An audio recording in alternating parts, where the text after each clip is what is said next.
네, 화력발전소에서 일하다가 숨진 20대 청년 고 김용균 씨 3주기를 맞아서 KBS 9시 뉴스는 이번 주 연속해서 산업재해 문제를 보도하고 있습니다.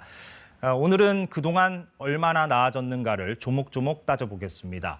3년 전에 그렇게 사고가 난 뒤 발전소 일터를 어떻게 개선할 것인가를 놓고 이런저런 해법들이 제시가 됐습니다. 그동안 달라진 부분도 있었지만 여전한 부분도 있습니다. 먼저 김지숙 기자가 이 내용을 짚어보겠고요.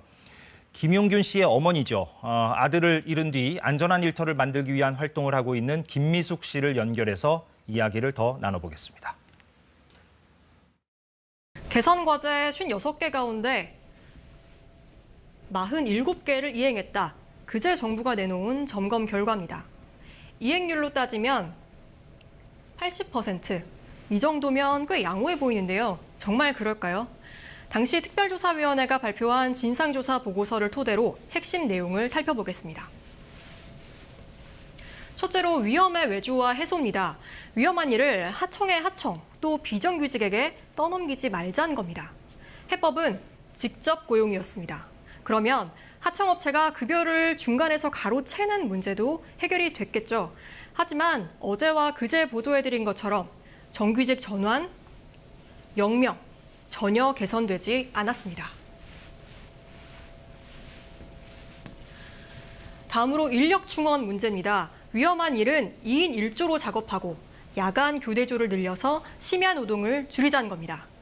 운전원이 400명가량 투입돼 지금 2인 1조 작업은 어느 정도 이뤄지고 있습니다. 동그라미죠. 하지만 야간 교대조는 여전히 그대로입니다. 다음으로 설비 개선입니다. 충분하지 않습니다. 컨베이어 벨트 주변에 보시면 안전 펜스가 설치가 돼 있죠. 일부 개선이 되긴 했습니다. 하지만 이 영상을 보실까요? 석탄 저장소에서 작업하는 모습인데 산소 마스크도 없는 데다가 석탄가루 때문에 앞이 잘 보이지 않아서 사고 위험이 커 보입니다.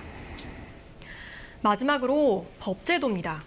이른바 김용균법이라고 불렸던 산업안전보건법. 위험한 작업의 도급을 금지하긴 했지만 정작 발전소는 금지 대상에서 빠져서 김용균 없는 김용균법이라고 불립니다. 세모입니다. 내년 시행되는 중대재해처벌법도 소규모 사업장이 빠져서 많은 비판을 받고 있습니다. 이것도 역시 세모입니다. 핵심 내용만 짚어봤는데도 이렇게 말끔히 해결된 걸 찾아보기 어렵습니다.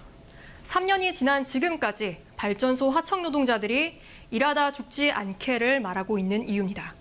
KBS 뉴스 김지숙입니다.